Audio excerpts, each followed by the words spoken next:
Donald Trump को ये खत लिखा है कि आप जो है कम से कम जो टैरिफ है वो दालों से हटा ले। एक मेंशन वाज़ेह तौर पे किया गया। तो आप ये खुद ही समझ सकती हैं कि हिंदुस्तान की कितनी पावर है कि उन्होंने ये कह दिया है कि भाई दालें जो हम वहाँ से इंपोर्ट करते हैं आप उससे टैरिफ हटा लें।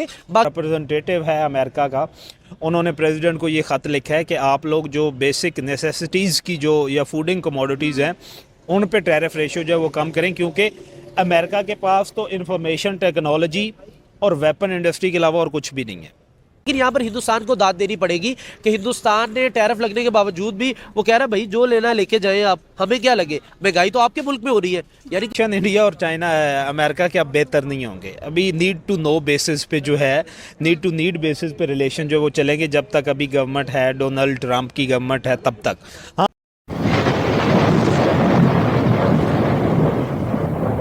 न्यूज़ आई है कि अमेरिकन जो सेनेटर्स हैं उन्होंने प्रेसिडेंट को ख़त लिखा है कि जो इंडियन का भारत की दालों पर जो टैक्स लगाया गया है, अमेरिका की तरफ से टैरिफ लगाया गया 30%, उसको हटा लिया जाए, क्योंकि जो अमेरिका में किसान हैं इससे उनको बहुत मुश्किलात पेश आ रही है। महर तनवीर हमारे साथ मौजूद हैं, इनसे पूछते हैं क्या कहेंगे।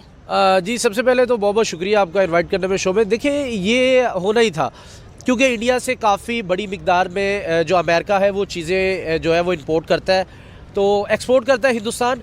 तो ये जो दालें वगैरह है ना, ये तो बहुत बड़ी तादाद में वहाँ से डेयरी फार्म का बहुत बड़ा जो है वो एक जहाज़ जाते हैं भर भर के वहाँ से, तो काफ़ी ज़्यादा जो अमेरिका है वो इंडिया के ऊपर इंहिसार करता था।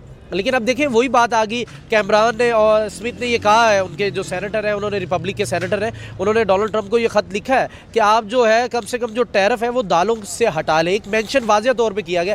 तो आप ये खुद ही समझ सकती हैं कि हिंदुस्तान की कितनी पावर है कि उन्होंने ये कह दिया है कि भाई दालें जो हम वहाँ से इंपोर्ट करते हैं आप उससे टैरिफ हटा लें, बाकी आप चीज़ों के ऊपर और लगाना चाहें तो लगाना चाहें। मैंने एक मरतबा पहले भी कहा था, ये बहुत देर तक जो है अमेरिका की गुंडागर्दी नहीं चल सकती किसी मुल्क के ऊपर भी। देखिए एक खुला बदमाश है, ये खुला एक टेररिस्ट है, ये किसी भी मुल्क के ऊपर जो है वो टैरिफ लगा देता है, किसी भी मुल्क के ऊपर ये चाहे हर चीज़ कर देता है। तो हिंदुस्तान है उसके ऊपर जो टैरिफ है वो लगाना इतना आसान नहीं था। बहुत सी चीज़ें हैं, दाल नहीं आप और भी जाएंगे, डेयरी फार्मर की चीज़ें हैं और काफ़ी ज़्यादा चीज़ें हैं जो अमेरिका सिर्फ इंपोर्ट करता है इंडिया से। तो नो डाउट ये एक अच्छा इनिशिएटिव है सेनेटर की तरफ से और टैरिफ को हटाना चाहिए, और हिंदुस्तान नो डाउट एक चौथी बड़ी इकॉनमी बन बैठा है, उनके साथ अमेरिका को अपने ताल्लुकात बेहतर रखने चाहिए। इसी में बेहतरी है अमेरिका की, इसी में बेहतरी है अवाम की और इसी में बेहतरी है हिंदुस्तान की भी। सर कहा जा रहा था कि टैरिफ की वजह से जो है अमेरिका में ही महंगाई बढ़ेगी, क्योंकि इंडिया को तो कोई फर्क नहीं पड़ा, वो रशिया के साथ भी डील कर रहा है, चाइना के साथ भी डील कर रहा है और वेस्टर्न कंट्रीज़ के साथ भी डील कर रहा है। देखिए जाहिर बात है, आप देखिए कोई इस तरह की चीज़ नहीं है, बहुत कम चीज़ें हैं जो अमेरिका से इंडिया लेता है, यानी कि इंडिया कुछ भी इंपोर्ट नहीं करता अमेरिका से। ये कहना हो कि 0% भी आई थिंक करता हो तो ये बहुत बड़ी बात है। लेकिन अगर देखा जाए तो 10 से 15% यानी कि वहाँ से चीज़ें हिंदुस्तान से इंपोर्ट की जाती है अमेरिका। तो अमेरिका तो देखें कभी चाइना के ऊपर वो तो 500% के टैरिफ की भी डोनाल्ड ट्रंप धमकी दे रहे थे, बट उनके जो सेनेटर हैं वो कह रहे हैं कि भाई जो 30% लगाया उसको भी आप कम करें, ना करें, इस तरह दालों के ऊपर से हटाएं, यानी कि वो जो उनको खुद चीज़ें चाहिए वो उसके ऊपर टैरिफ। लेकिन यहाँ पर हिंदुस्तान को दाद देनी पड़ेगी कि हिंदुस्तान ने टैरिफ लगने के बावजूद भी वो कह रहा है भाई जो लेना लेके जाएँ आप, हमें क्या लगे, महंगाई तो आपके मुल्क में हो रही है। यानी कि टैरिफ का नुकसान हिंदुस्तान को नहीं है। हिंदुस्तान एक 100 रुपए की चीज़ खरीद रहा है, उसके ऊपर आप 100 रुपए का ही टैरिफ लगा दें, वो 200 की मंडी में बेच देगा जाके, तो नुकसान किसको हुआ, अमेरिका को। तो ये समझ बेवकूफ़ सा बंदा है डोनाल्ड ट्रंप, बैठा हुआ है, डोनाल्ड डक है ये। तो मेरा नहीं ख्याल कि कोई इतनी इसने अपने इस दौर के अंदर कुछ अच्छे फैसले किए हो। कभी ये खुद ही कहने लग जाता है कि भाई आप जो है मुझे नोबेल पीस का अवार्ड दें, दूसरी साइड पे वो जंग लगवा देता है, तीसरी साइड पे वो वेनेजुएला के सदर को उठा लेता है, चौथी साइड पे वो ईरान को धमकियाँ देने लग जाता है, पाँचवीं साइड के ऊपर वो भाई यूक्रेन की जंग के अंदर वो और बढ़ावा देने लग जाता है। तो ये सारे मामला है डोनाल्ड ट्रंप करता हुआ आ रहा है।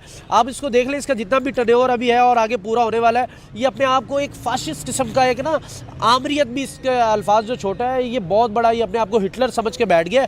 और हिटलर का भी जो है अच्छा एंड जो अच्छा नहीं हुआ था, और डोनाल्ड ट्रंप का भी जो एंड है वो मेरा नहीं ख्याल कि बहुत ही अच्छा होगा। जिस तरह के इसने फैसले इम्पोज किए, इसने बलडोज किए, इम्पोज करना तो हो रहा है, ये इसने बलडोज कर दिए फैसले पकड़ के। ये सारी दुनिया को भेड़ बकरी समझ रहा है और ये समझ रहा है कि मैं इस वक्त सुपर पावर बन के बैठा हूँ।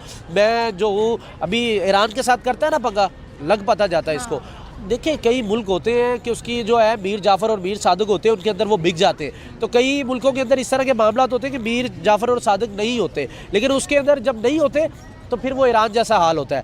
ईरान के अंदर उनके पास नहीं थे इस तरह के अपने बंदे, उसने उनके देखिए आप जब से डोनाल्ड ट्रंप आए क्या कुछ नहीं हो गया। ईरान के अंदर इस्माइल हानिया को वहाँ पर उनको शहीद कर दिया गया, उनके अपने सदर इब्राहिमी को भी वहाँ पर मार दिया गया, उनके चीफ ऑफ स्टाफ को भी वहाँ पर उनको शहीद कर दिया गया। तो आप देखें तो सही कि क्या कुछ नहीं हुआ।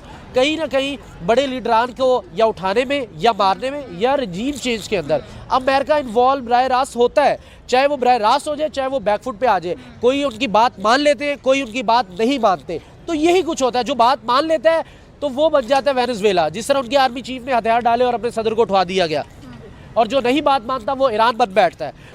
ठीक है। तो दोस्तों ये थे पाकिस्तानी पब्लिक के रिएक्शन, और आपने दोस्तों वीडियो में देखा नहीं, ये पाकिस्तानी भी इंडिया का लोहा मान गए हैं, और ये पाकिस्तानियों ने बिल्कुल सही बता दिया कि अब इंडिया के सामने कोई भी कंट्री पंगा नहीं ले सकती, क्योंकि इंडिया भी इकोनॉमिक सुपर पावर बन गया है। आज इंडिया की इकोनॉमी दुनिया की 4th लार्जेस्ट इकोनॉमी बन गई है। और दोस्तों आपने तो सुना ही होगा, डोनाल्ड ट्रंप थोड़े दिन पहले तो इंडिया के सामने बहुत ही उछल रहे थे और इंडिया को खुली धमकी दे रहे थे कि अगर इंडिया रशिया से सस्ता ऑयल खरीदेंगे या तो चाइना के साथ ट्रेड करेंगे तो अमेरिका इंडिया पे हेवी टैरिफ लगाएंगे। और दोस्तों अमेरिका ने तो इंडिया पे 50% टैरिफ भी लगा दिया, फिर भी इंडियन इकोनॉमी को कोई फर्क नहीं पड़ा। इतना ही नहीं दोस्तों, जो अमेरिका के अलावा यूरोपियन यूनियन थे उसने भी इंडिया के साथ अच्छी खासी ट्रेड डील कर ली। इतना ही नहीं दोस्तों, डोनाल्ड ट्रंप ने तो इंडियन इकोनॉमी के बारे में यहां तक कहा था कि इंडिया की इकोनॉमी डेड इकोनॉमी है, ये कुछ ही सालों के अंदर बर्बाद हो सकती है अगर इंडिया अमेरिका के साथ ट्रेड डील नहीं करता है। लेकिन दोस्तों इंडिया ने डोनाल्ड ट्रंप के मुंह पे थप्पड़ लगा दिया। आज इंडिया की इकोनॉमी दुनिया की फास्टेस्ट ग्रोइंग इकोनॉमी है। इसीलिए दोस्तों अब जो अमेरिका के सेनेटर है वो खुद डोनाल्ड ट्रंप को खत लिखने लगे हैं कि आप इंडिया के साथ ट्रेड डील कर लो, या तो इंडिया के ऊपर जो टैरिफ लगाया है उसको हटा दो, क्योंकि इंडिया के ऊपर टैरिफ लगाने से अमेरिका के अंदर महंगाई बढ़ गई है। इसीलिए ट्रंप भी चाहते हैं कि मैं भी अब इंडिया के साथ ट्रेड डील कर लूं। तो बस दोस्तों आज के वीडियो में इतना ही। अगर आपको ये वीडियो पसंद आया है तो वीडियो को लाइक शेयर कर दीजिए। थैंक यू, मिलते हैं नेक्स्ट वीडियो में।